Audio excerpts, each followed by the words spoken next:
They were told Americans would rape them, torture them, parade them through streets as trophies of war.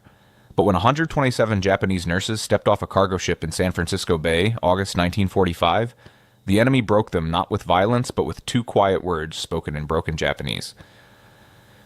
Kawai nai. Don't be afraid.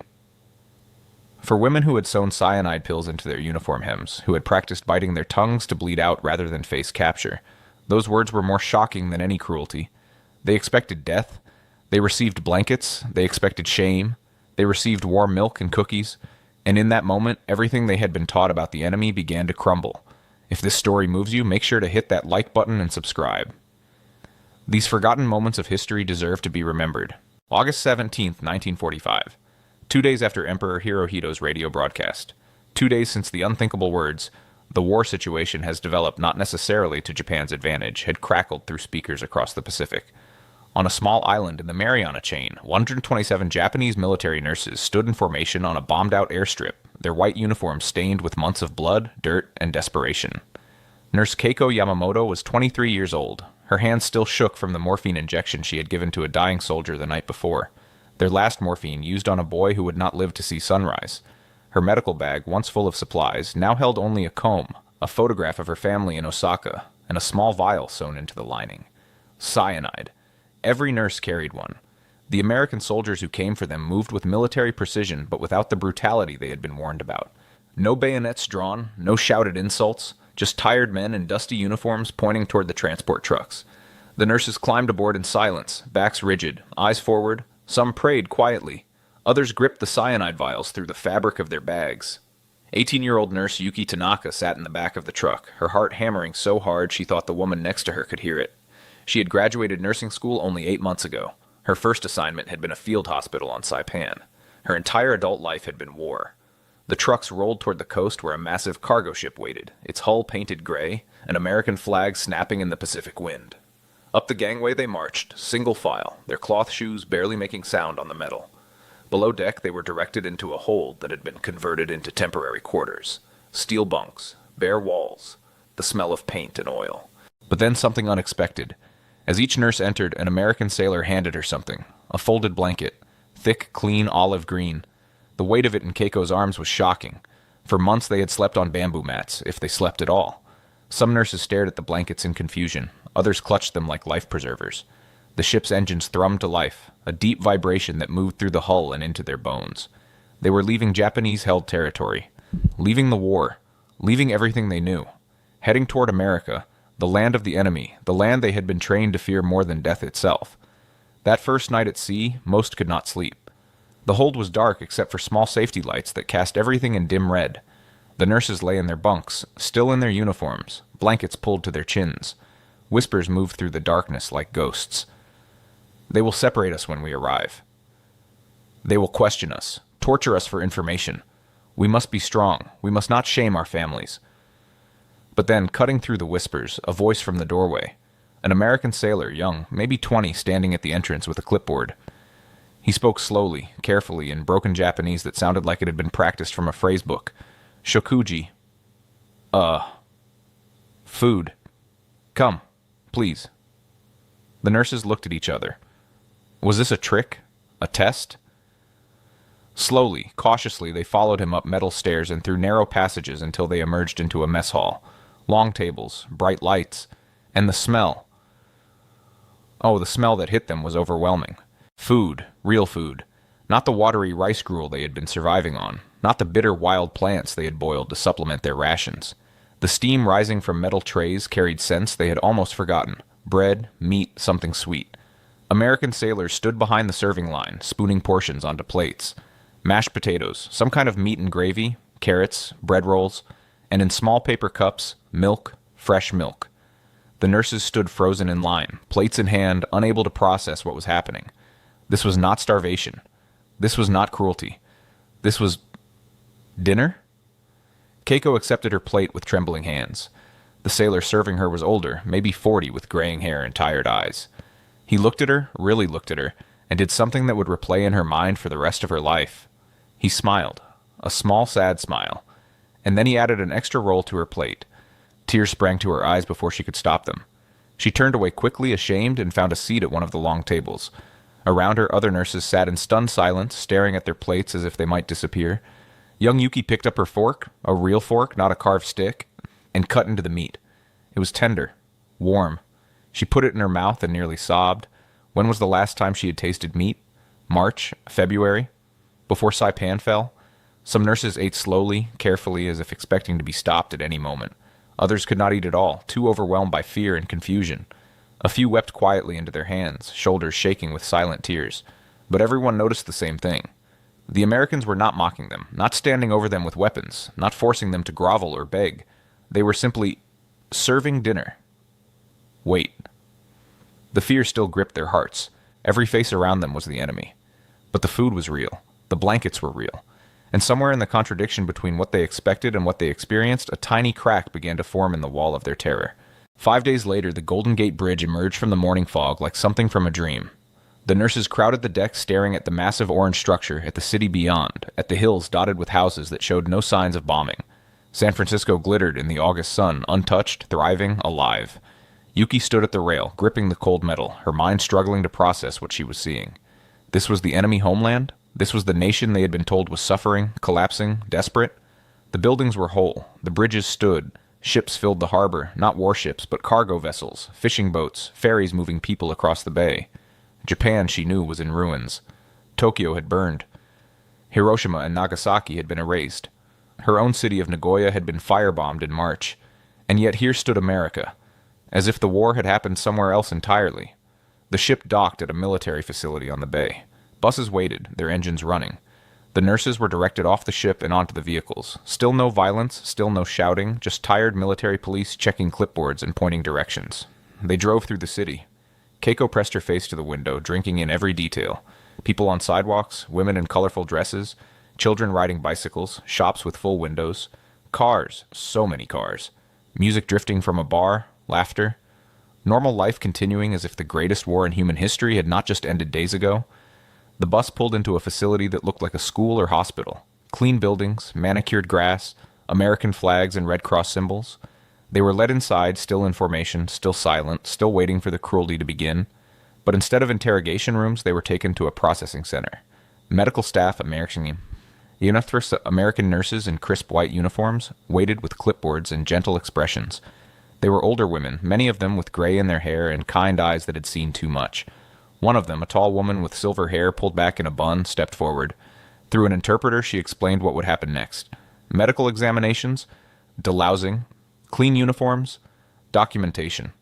Her voice was calm, professional, but there was something else in it too. Something that sounded almost like compassion. The nurses were divided into groups and led to different rooms. Keiko found herself in a white-tiled shower room with a dozen other women. They stood in their stained uniforms, backs rigid, waiting.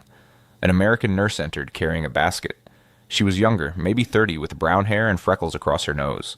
She spoke through the interpreter, gesturing to the showers, to the basket of supplies.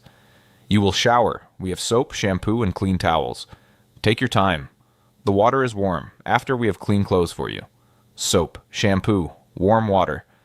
The words seemed to come from another universe. The interpreter left. The American nurse smiled, and that same sad, gentle smile, and set the basket on a bench. Then she did something that shocked them even more. She turned her back and left the room, closing the door behind her, giving them privacy. For a long moment, no one moved. Then slowly, hesitantly, one nurse began to undress, then another. Soon they were all removing their uniforms, those white dresses that had become symbols of their service, now just dirty rags stained with the war. The showers had multiple heads, and when Keiko turned the handle, hot water burst forth. Not lukewarm, not cold. Hot. She stepped under the stream and felt months of grime, sweat, blood, and fear begin to wash away. The soap smelled like flowers, like the jasmine that grew in her grandmother's garden before the war. Around her, women were crying. Not from fear this time, but from the overwhelming sensation of being clean, of hot water on skin that had been cold for so long, of soap that lathered rich and white instead of the harsh lye bars they had used on the islands. Yuki stood under her shower head, eyes closed, and let the water run through her hair. She had lice. They all did. The thought of finally being rid of them, of the constant itching and shame, made her throat tight with emotion. When they emerged, wrapped in towels that were soft and clean, the American nurse had returned with another basket. Inside were simple cotton dresses, underwear, and sandals. Nothing fancy, but all of it clean, all of it whole. As Keiko pulled the dress over her head, feeling the soft fabric against her clean skin, something inside her shifted. This was not torture, this was not degradation, this was kindness, and she had no idea how to process that. After processing, they were led to a dining hall. It was nothing fancy, a simple cafeteria with long tables and plastic chairs. But to the nurses, stepping through those doors was like entering another world. The smell hit them first. Cooking food, bread baking, coffee brewing, scents that belonged to peacetime, to normal life, to a world they had almost forgotten existed. American staff stood behind serving counters, spooning food onto plates. But this time there was something different.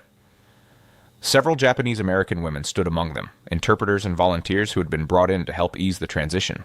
One of them, an elderly woman named Mrs. Nakamura, spoke to them in perfect Japanese as they entered the line. "Welcome. You are safe here. Please, eat as much as you like. No one will hurt you." Her words, spoken in their mother tongue by a kind grandmother's voice, broke something in many of them. Tears flowed freely now. Women who had held themselves rigid with fear for days began to crack. The food was American. Meatloaf, mashed potatoes, green beans, dinner rolls. There was butter. Real butter. And on another table, pitchers of cold milk and what looked like chocolate cake. Keiko took her plate with both hands, treating it like precious cargo. She found a seat at one of the long tables, and as she sat down, she noticed something that made her heart clench. Across from her sat a young American nurse, maybe her age, eating the same food. Not watching them, not guarding them, just eating lunch. Their eyes met for a brief second. The American girl smiled just a little, then returned to her meal. It was such a normal gesture, such a simple human moment that it felt almost revolutionary. Yuki cut into her meatloaf. The meat was seasoned, juicy, nothing like the tough dried fish or occasional spam they had eaten on the islands. She put a forkful in her mouth and her eyes widened. It was delicious. The potatoes were creamy, rich with butter. The beans were tender, seasoned with something she could not identify.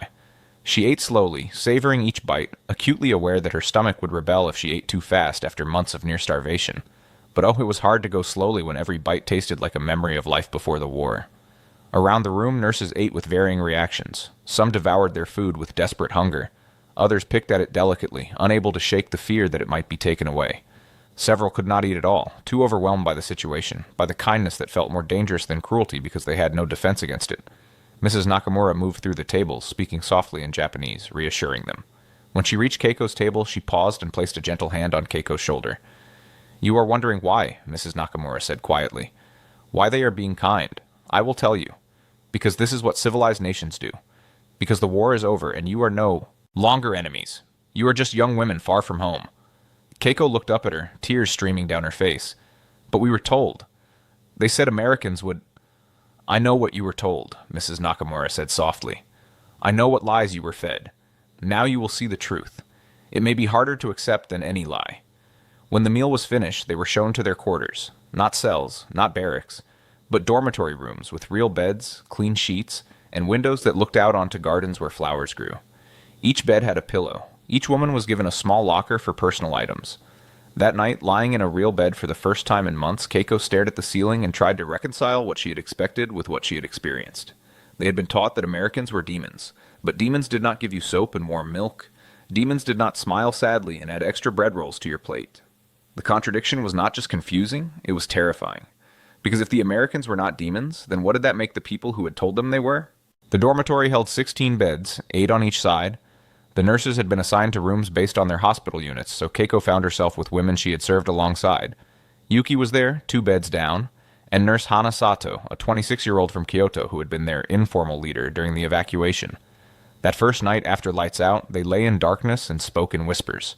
These were the conversations that would never make it into official records, the raw processing of trauma and confusion that happens when people who have been through hell together try to make sense of heaven. "This is a trick," whispered one nurse from across the room. "They are trying to make us lower our guard. Tomorrow the truth will come." "But why?" another responded. "Why feed us so well if they plan to kill us?"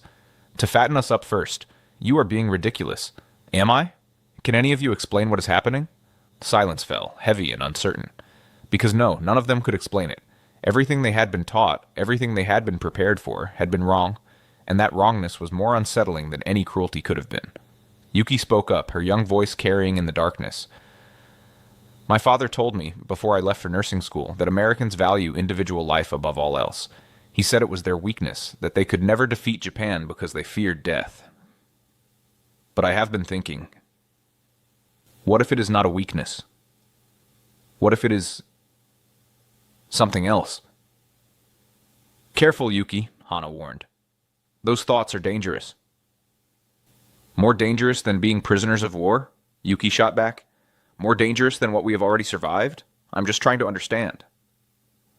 Keiko pulled her blanket up to her chin, that thick, clean, warm blanket that smelled faintly of detergent.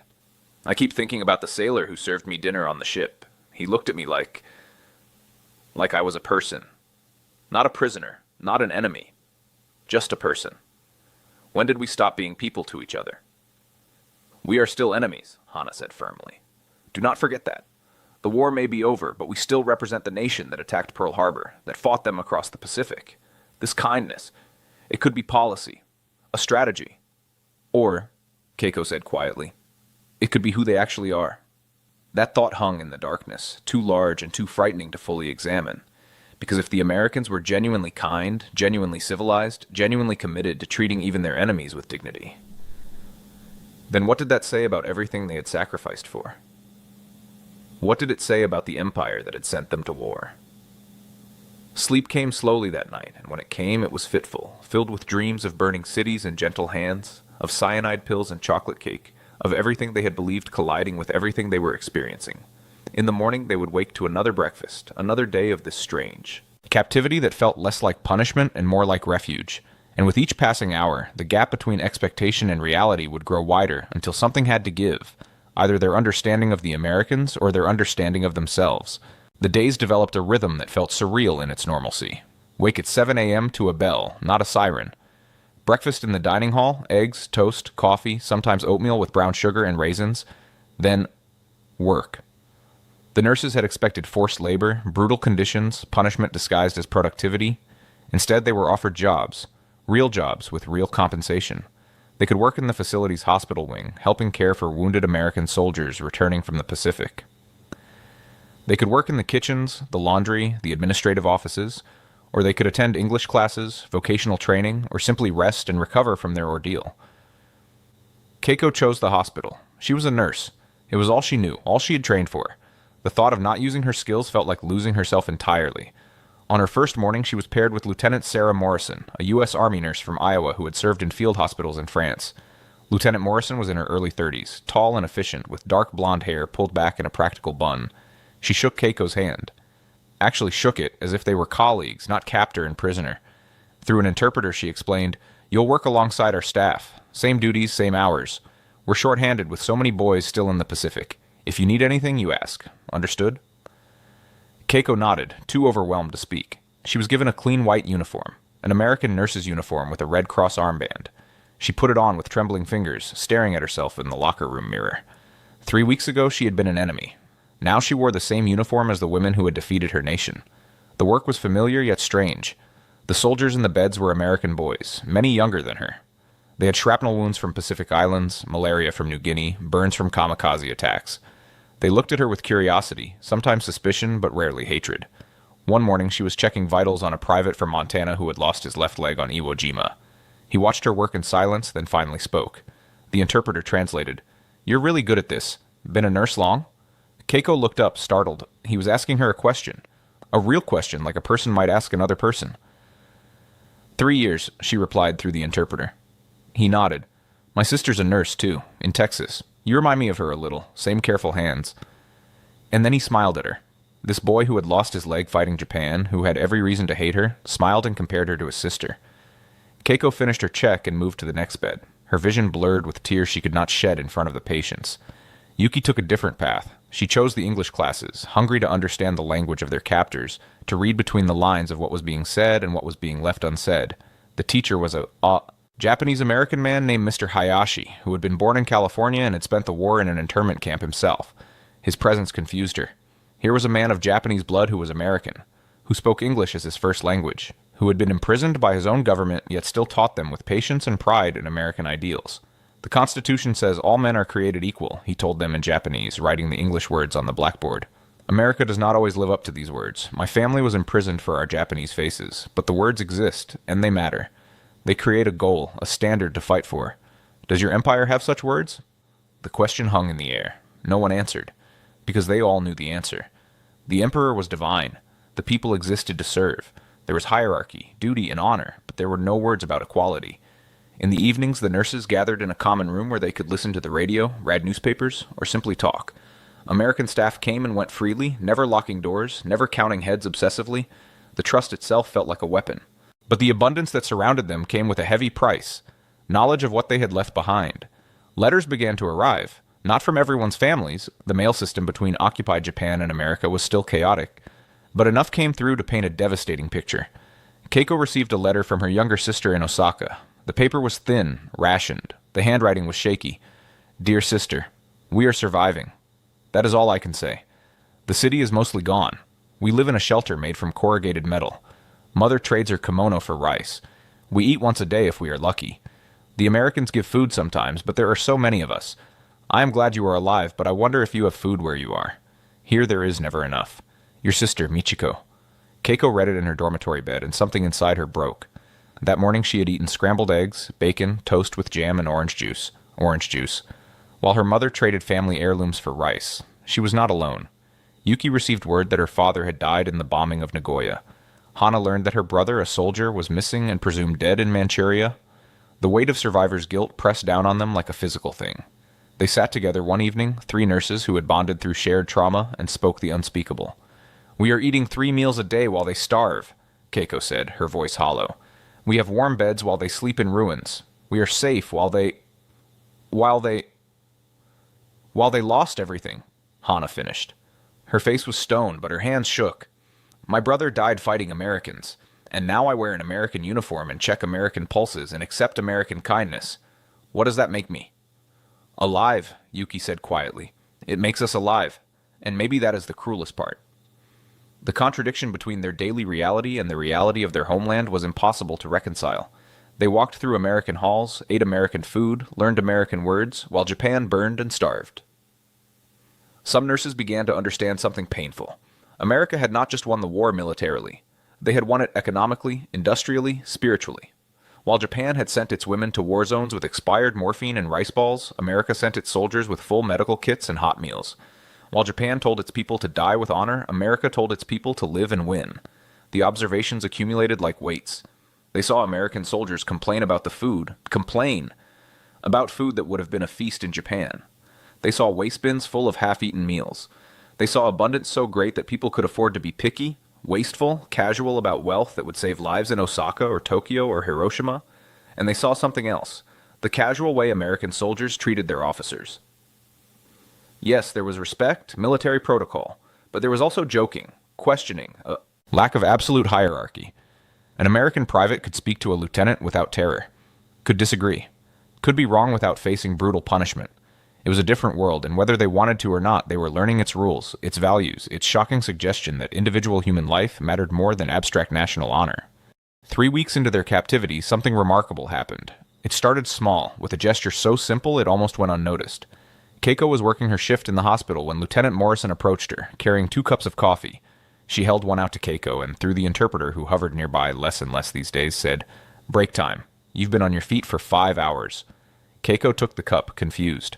Officers did not serve enlisted personnel. Captors did not serve prisoners.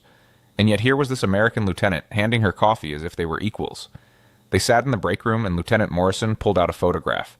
Her wedding photo. "My husband," she said, and even without translation, the love in her voice was clear. "He's still in France. Haven't seen him in 18 months. Keiko looked at the photo, a young man in uniform, smiling at a woman in a white dress. It could have been any couple, any country, any war. She thought of the letters she had received from a young doctor in Tokyo before the war had consumed everything. He was probably dead now. "You?" Lieutenant Morrison asked, gesturing to Keiko's bare ring finger. Keiko shook her head. "No, there was someone, but..." She trailed off. How to explain that personal happiness had been selfish during wartime? That duty had consumed everything? Lieutenant Morrison reached across and briefly squeezed her hand. Just a moment of contact, one woman to another, acknowledging loss without words. These moments multiplied. An American cook taught Yuki how to make apple pie, laughing at her first attempt at crimping the crust. A maintenance worker named Joe, who spoke a little Japanese from his time in Okinawa, spent his lunch breaks teaching the nurses American slang, delighting in their shocked reactions to casual profanity. One evening, a group of American nurses invited some of the Japanese nurses to listen to the radio in their lounge. They were playing big band music. Glenn Miller, Benny Goodman, and one of the Americans, a young nurse from New Orleans named Betsy, grabbed Keiko's hands and tried to teach her to jitterbug. It was absurd. It was surreal. Keiko, who had carried cyanide pills in her hem just weeks ago, was now laughing as an American nurse tried to teach her to dance. When she stumbled and they both nearly fell, they dissolved into giggles that erased 3 years of propaganda in an instant. But not everyone adjusted. Some nurses held themselves apart, maintaining rigid distance from their captors. They saw collaboration in every friendly gesture, betrayal in every smile. And they were not entirely wrong. There was something dangerous in this kindness, something that threatened identity itself. To accept American humanity meant questioning Japanese superiority. To acknowledge that the enemy had honor meant confronting the possibility that their side had lacked it. These were thoughts that could break a person, and some chose the safety of hatred over the danger of understanding. But for those who opened themselves to it, who allowed the walls to crack even just a little, something profound was happening. They were learning that the world was larger and more complicated than they had been taught, that enemies could become, if not friends, then at least human beings worthy of respect. 6 weeks into captivity, Keiko sat on her bed holding 2 objects that represented the war inside her mind. In her left hand, a photograph of her family in Osaka, taken before the war. In her right hand, a pay stub from the facility. She had earned $15 for 2 weeks of work in the hospital. $15. In America, it was pocket change. In Japan, it could feed her family for a month. But she could not send it. The monetary systems were incompatible, the postal service unreliable. The money was useless to help them, and the guilt of having it felt like swallowing broken glass. Around her, other nurses wrestled with similar contradictions. They performed their duties with the same discipline they had shown in the Japanese military, but now that discipline served American patients. They bowed respectfully to American officers, ingrained cultural habits toward authority that now felt like collaboration. Late at night, Keiko wrote in a journal she had been given. The words came in Japanese, thoughts too dangerous to speak aloud even to her fellow prisoners. I no longer know who I am. When I put on the American nurse uniform, am I betraying my nation? When I smile at Lieutenant Morrison, am I forgetting my brothers who died fighting her countrymen? When I eat the food they give me and feel grateful, am I losing myself? The Emperor said we must endure the unendurable, but which is harder, to die with honor or to live with confusion? I was taught that death was preferable to capture. I carried poison to ensure it. But they took even that choice from me when they showed kindness. You cannot die to escape kindness. You can only live with it and let it change you. Yuki's transformation was different but equally profound. At 19, she had known only war. She had been shaped by propaganda, by national emergency, by the constant drumbeat of sacrifice and duty. But in English class, Mr. Hayashi introduced her to concepts that shattered her worldview. Democracy, individual rights, government by consent of the governed. These ideas seemed chaotic, impossible. How could a nation function if people could question their leaders? How could military efficiency exist if soldiers could refuse orders? But Mr. Hayashi patiently explained that America was not without discipline, not without structure. The difference, he said, is that Americans believe the government exists to serve the people, not the people to serve the government. It is not perfect. Look at what they did to Japanese Americans like me. But the system allows for change, for questioning, for growth. In Japan, Yuki said carefully, we are taught that to question is to betray, that the nation is a family with the emperor as father. To disobey is to abandon your family. Mr. Hayashi nodded sadly. And that is a beautiful idea when the father is wise and kind. But what happens when the father sends his children to die for his pride? When the family structure becomes a cage? Yuki had no answer. But the question burrowed into her mind and would not leave. For some nurses, the internal conflict manifested as physical symptoms. Hana stopped eating, her guilt over thriving while Japan starved, manifesting as an eating disorder. Others developed insomnia, unable to sleep without nightmares of judgment from dead comrades. A few attempted to maintain strict Japanese military discipline, waking early for exercises, maintaining formal hierarchies among themselves, speaking only Japanese even when English would have been practical. It was a way to hold on to identity in a world that threatened to wash it away. But even they felt the erosion. Because every day, every interaction, every small kindness from an American was evidence that what they had been taught was incomplete at best, lies at worst. And accepting that meant accepting that they had sacrificed everything, youth, health, innocence, comrades, for a cause that had been built on deception. It was not just painful, it was identity-destroying. and there was no clear path through it, only the day-to-day experience of living with contradiction until something had to break. 2 months in, the nightly conversations in the dormitories grew more intense, more honest, more dangerous. The nurses had stopped speaking in euphemisms. They said what they meant, even when it hurt. One night, a nurse named Akiko, who had been a fervent nationalist, broke down. "I do not understand," she sobbed. "We were told we were the superior race. We were told Americans were beasts, but they treat us better than our own military ever did. They give us more dignity than we gave our own wounded soldiers. What does that mean?" "It means we were lied to," Yuki said quietly. Her voice had lost its youthful uncertainty. 2 months of education and observation had hardened something in her. "We were lied to from the beginning." "Do not say that," another nurse hissed. "Even here you cannot say that. It is treason." "Treason against what?" Yuki shot back. "Against an empire that sent us to die with poison pills rather than face the truth? Against a government that told us enemies were monsters while they fed and clothed and paid us? If this is treason, then what was loyalty?" The room fell silent. They had all thought it, but hearing it spoken aloud was still shocking. Keiko spoke into the silence, her voice steady. "I have been thinking about the wounded. The Japanese soldiers we treated in the field hospitals. Do you remember what we had to work with? Bandages we washed and reused until they fell apart. Morphine so expired it barely worked. Surgeries performed without anesthesia because we had none. And we were told this was honorable, that suffering built character. Now I work in an American hospital. They have penicillin. They have clean bandages for every patient. They have morphine that actually works. They have blood transfusions and x-ray machines and antibiotics. And you know what? Their wounded survive. At rates we never saw, because they value keeping their soldiers alive." She paused, and when she continued, her voice cracked. "We were told American industrial strength was a sign of moral weakness, that our spiritual purity would overcome their material advantage. But I have seen the truth. They won because they valued human life enough to invest in keeping people alive, and we lost because we valued death more than life." Hana, who had been lying silent on her bed, finally spoke. "Do you know what I learned today? Lieutenant Morrison told me that American military doctrine requires 3 support soldiers for every combat soldier. 3 to 1. Logistics, supply, medical, administration. Japan barely had 1 to 1. We sent boys to fight with barely enough bullets and called it honor." "It was not honor," Yuki said. "It was suicide. National suicide dressed up in beautiful words about cherry blossoms and the way of the warrior." The debates fractured them along generational and experiential lines. Older nurses, those who remembered pre-war Japan, sometimes defended the old ways more fiercely. They had more invested in the story of Japanese superiority. Younger nurses, those who had known only war, found it easier to question, to adapt, to accept new truths. But even the divisions were instructive.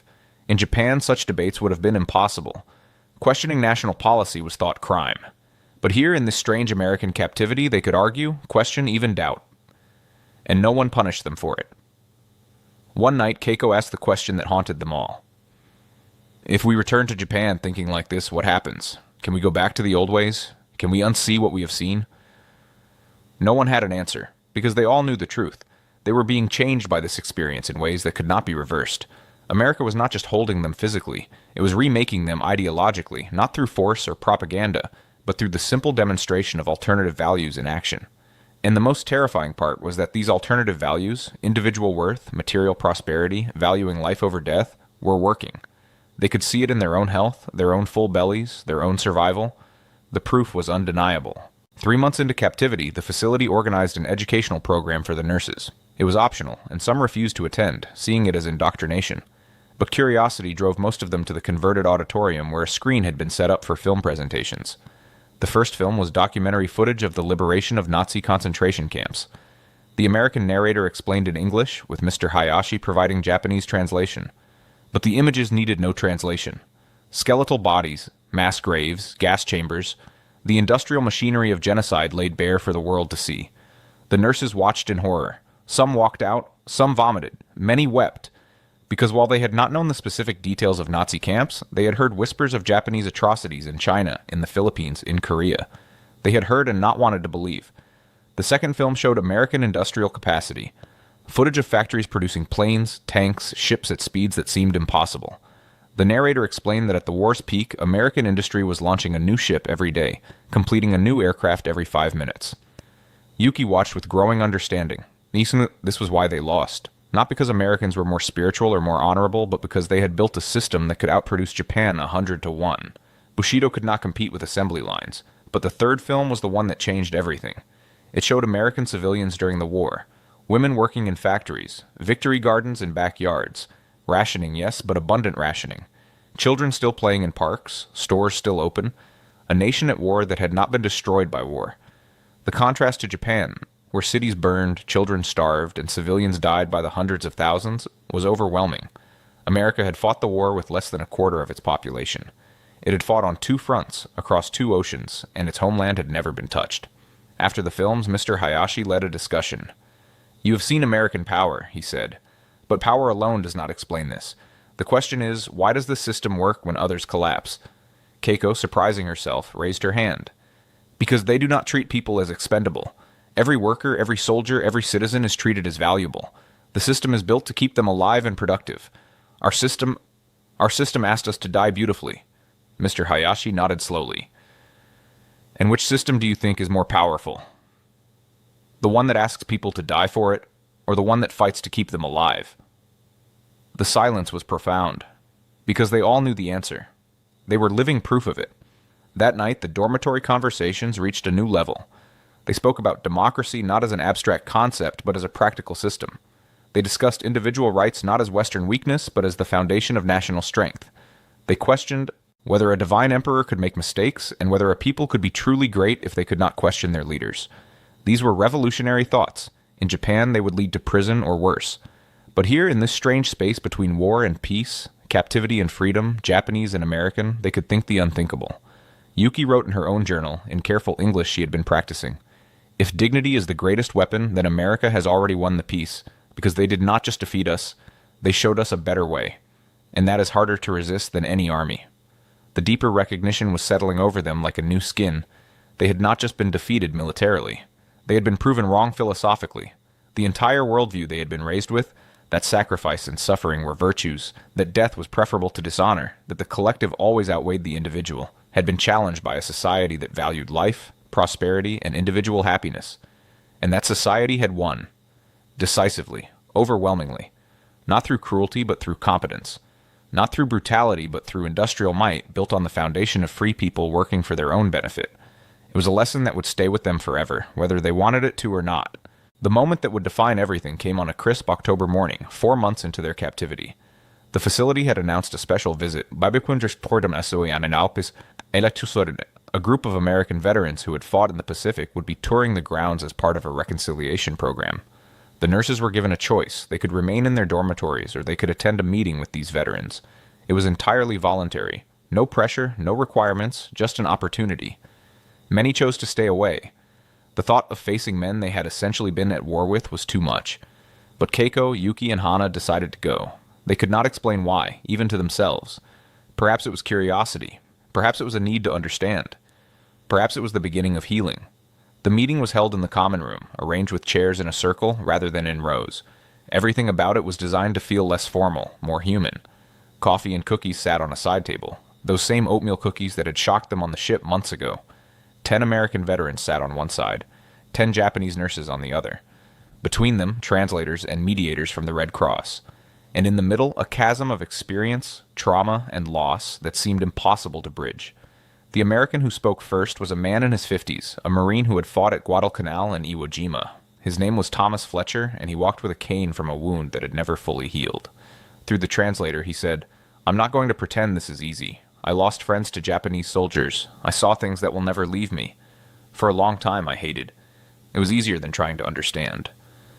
He paused, looking at each of the nurses in turn. "But then I started thinking about something my chaplain said on the ship home. He said that hate is heavy. It weighs you down until you drown in it, and I realized that the war took enough from me. I wasn't going to let it take my humanity, too." Another veteran spoke, a younger man who had been a pilot. "You were told we were demons. We were told you were fanatics who would never surrender. Both sides were taught to see the other as less than human. But look at us now. We're just people. Damaged people, but people." The floor was open to the nurses. For a long moment, no one spoke. Then Hana stood, her hands clasped tightly in front of her. "My brother died fighting Americans," she said through the translator, her voice steady but her eyes bright with tears. "He was 19. He wrote me a letter before his last battle. He said he was not afraid to die for the Emperor. But I wonder now. I wonder if he should have been afraid. I wonder if dying so young for so little was really honor, or if it was just waste." Her words hit like stones in still water, ripples spreading through the room. Several veterans nodded slowly. One wiped his eyes. Thomas Fletcher leaned forward. Your brother and my friends, they were following orders. They were doing what they thought was right. The tragedy is that our leaders sent us to kill each other over things that could have been resolved other ways. The real enemy was never you or me. It was the systems that made war seem like the only option. Then Yuki stood. She was shaking, but her voice was clear. When we were captured, I carried poison. Cyanide. I was ready to die rather than face what I thought you would do to us. And then the first thing you gave us was blankets and food. And someone said in Japanese, "Kawai nai." Don't be afraid. She was crying now, and she did not try to hide it. Those 2 words destroyed everything I believed. Because if you were not the demons we were taught you were, then what were we fighting for? If you could show mercy when we expected cruelty, then what did that make our nation that told us you had no mercy? The translator's voice broke as she rendered Yuki's words into English. In the silence that followed, Thomas Fletcher stood and crossed the space between them. He stopped in front of Yuki, this old Marine who had killed Japanese soldiers on Pacific Islands, and he held out his hand. Don't be afraid, he said in carefully practiced Japanese. Kawai nai. Yuki looked at his hand, weathered and scarred, and something inside her broke completely. She took it, and he held her hand gently while she cried. Not tears of fear this time, but tears of release. Release from hatred, from propaganda, from the burden of carrying lies that had poisoned her understanding of the world. Around the room, other hands reached across the divide. American veterans and Japanese nurses, enemies by decree, humans by nature, finding in each other not monsters but mirror reflections of trauma and survival. Keiko sat watching, and in that moment she understood something profound. The most devastating weapon was not the atomic bomb or the firebombing or the naval blockade. It was this: being shown dignity when you expected degradation. Being given humanity when you had been taught to expect brutality. Being offered a hand when you had carried poison to avoid capture. Because cruelty could be resisted. Hatred could be matched with hatred. But kindness, unexpected and undeserved, disarmed completely. It forced you to see your enemy as human. And once you saw their humanity, you could not unsee your own complicity in a system that had denied it. That night, back in the dormitory, the nurses who had attended sat together in silence for a long time. Finally, Keiko spoke. I think this was what defeat really means. Not the loss of battles or territory, but the moment when you realize your enemy was right about something fundamental and you were wrong. They told us we were superior, that our way was the only way, that death with honor mattered more than life with dignity, and we believed them because we knew nothing else.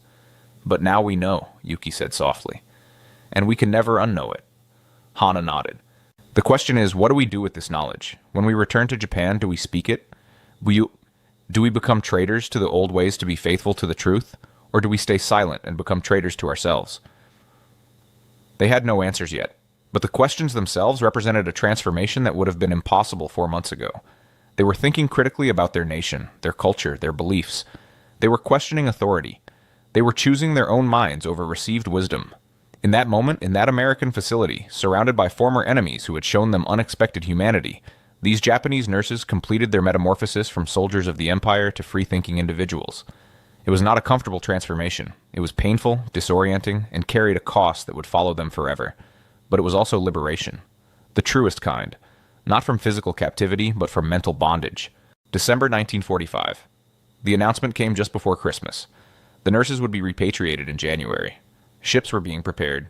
They would return to Japan, to their families, to whatever remained of their homes. The news that should have brought joy instead brought anxiety so profound that several nurses became physically ill. They had been prisoners for 5 months. 5 months of adequate food, medical care, safety, and dignity. 5 months of transformation that could not be reversed. Keiko lay awake at night, staring at the ceiling, terrified. Not of America anymore, but of Japan. Of returning to a nation that lay in ruins, where her knowledge and experience would mark her as contaminated, where her weight gain and health would be evidence of collaboration, where the truth she had learned would be dangerous to speak. I do not know how to be Japanese anymore, she confessed to Yuki one evening. I have learned to think like an individual, to question authority, to value my own life. These are not Japanese virtues. They will see it in me. They will know I have been changed. Yuki nodded. At 19, she would return to a country she barely remembered without the fog of war. My mother will want the daughter she sent away, the obedient girl who believed everything she was told. But that girl is dead. The Americans killed her with kindness. How do I explain that to my mother? Some nurses tried to prepare themselves by reasserting Japanese identity. They practiced sitting in seiza despite the availability of chairs. They spoke only Japanese. They distanced themselves from American staff. It was as if they could shed the last 5 months like a snake sheds skin. But others like Keiko knew it was impossible. The change had gone too deep. They had seen too much, learned too much, felt too much. America had not just held them physically, it had given them a glimpse of a different world, a different way of being human. And once you saw it, you could not unsee it. Lieutenant Morrison found Keiko crying in the hospital supply room 2 weeks before departure. She sat down beside her, not speaking, just present.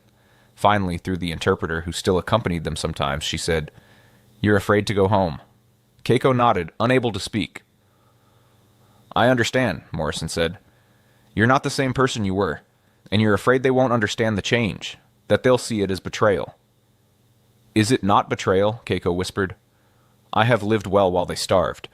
I have worked for the enemy. I have learned to respect Americans. Is that not betrayal of everything I was supposed to be?" Morrison was quiet for a moment. Then, "Or maybe it's the truest loyalty. Loyalty to what Japan could become, not what it was. Someone has to carry these lessons home. Someone has to remember that enemies can become friends, that systems can change, that there's a better way. Maybe that's your mission now." January 23rd, 1946. The ship that carried them back to Japan was American, but the mood was Japanese, silent, heavy with unspoken fears. They stood at the rail as the Japanese coastline emerged from winter mist. Even from a distance, they could see the devastation. The port city where they docked had been largely destroyed. Makeshift structures stood among ruins. People in ragged clothes moved through the streets like ghosts. Children with hollow eyes watched the ship arrive. This was the Japan they had left, but somehow seeing it after months in America made the destruction more stark, more painful. Keiko's family met her at the port. Her mother had aged a decade in 2 years. Her younger sister was rail-thin, her dress hanging on a frame that spoke of prolonged hunger. They embraced, and Keiko felt her mother's bones through her clothes. Her mother pulled back and looked at her. Really looked. And Keiko saw the moment recognition shifted to confusion, to something like hurt. Because Keiko was healthy. Her cheeks had color, her body had weight. She looked like someone who had been fed. You look well," her mother said, and the words carried accusation, relief, and incomprehension in equal measure. The journey to Osaka took 3 days by train through a landscape of devastation. Burned cities. Displaced people living in train stations. Children begging at stops. The wealth gap between where she had been and where she was now felt obscene, impossible to bridge. Yuki's reunion was worse. Her mother wept, but could barely hold her. "Your father is dead," she said. "Your brother is missing. The house is gone. We live with your aunt now, 7 of us in 2 rooms. And you were eating well in America while we starved here?" The accusation was not spoken with malice, but with the broken confusion of someone who could not process the injustice of their daughter thriving in captivity while they suffered in freedom. Many nurses faced similar receptions. Some families were simply grateful they were alive, but others, those who had suffered most, struggled with the visible health of their returned daughters. The nurses had expected punishment from Americans. They received it instead from their own people, in the form of resentment, suspicion, and the unbridgeable distance between their experiences. Some lied about their treatment. They spoke of hardship, hunger, cruelty that had never occurred.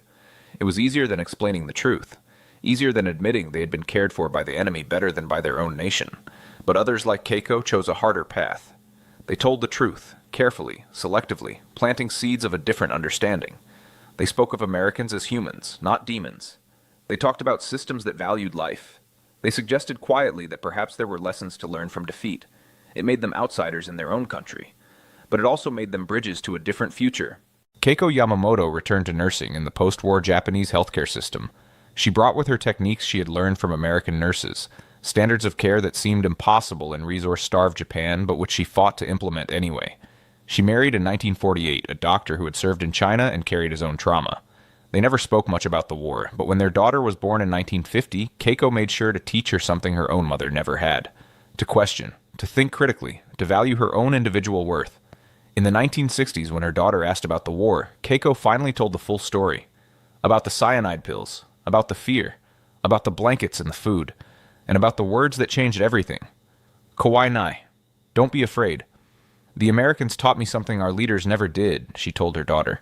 They taught me that my life had value, not as a tool for the state, not as a symbol of national honor, but as an individual human life worth preserving. And once you learn that about yourself, you cannot help but see it in others. That is what defeated us.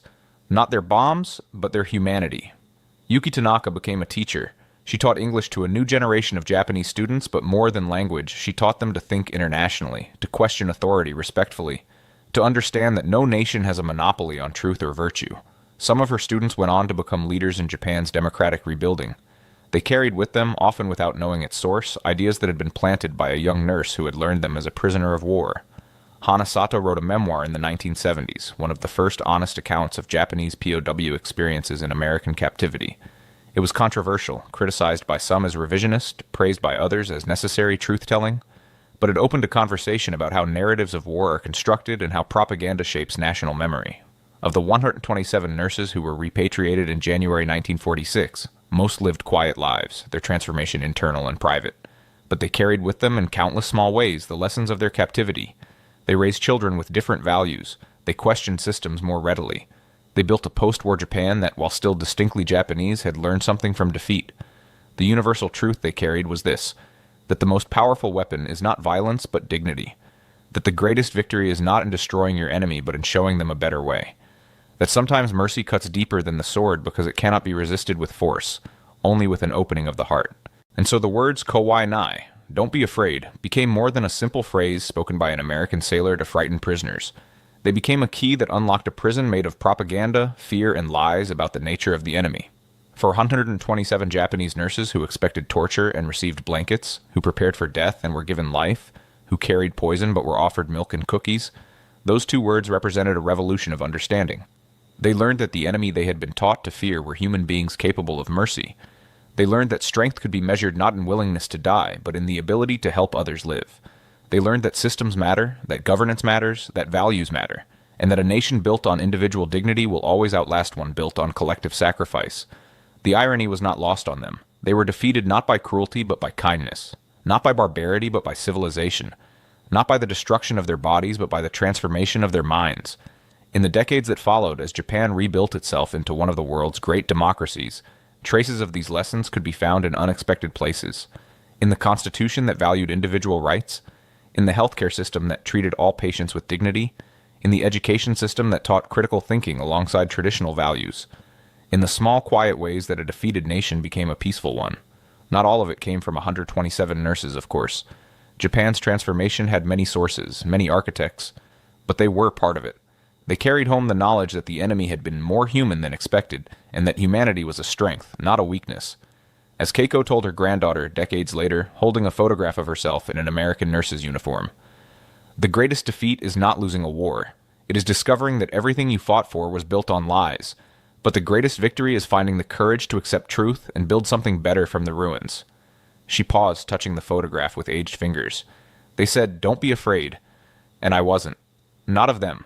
Only of going home and trying to explain that our enemies had been the ones to teach us what it meant to be truly human. And that is the story worth remembering, not just as a footnote to World War II, but as a testament to what happens when nations choose dignity over vengeance, when individuals choose truth over comfortable lies, and when two words spoken in broken Japanese can shatter a worldview built on hatred and fear. The cyanide pills those nurses carried were meant to end their lives. Instead, American kindness forced them to truly live, to think, to question, to grow, to become more than what their nation had taught them to be. And that is a victory deeper than any military conquest, more lasting than any peace treaty. If this story has touched you, if it has made you think differently about enemies and allies, about war and peace, about the power of simple human kindness in the darkest times, then please hit that like button and subscribe. These stories, these moments of unexpected humanity buried in the history of our worst conflicts, deserve to be remembered and shared. Because if we can learn anything from Keiko, Yuki, Hana, and the other 124 nurses who carried this lesson home, it is that the path from enemy to friend, from hatred to understanding, begins with two simple words: don't be afraid.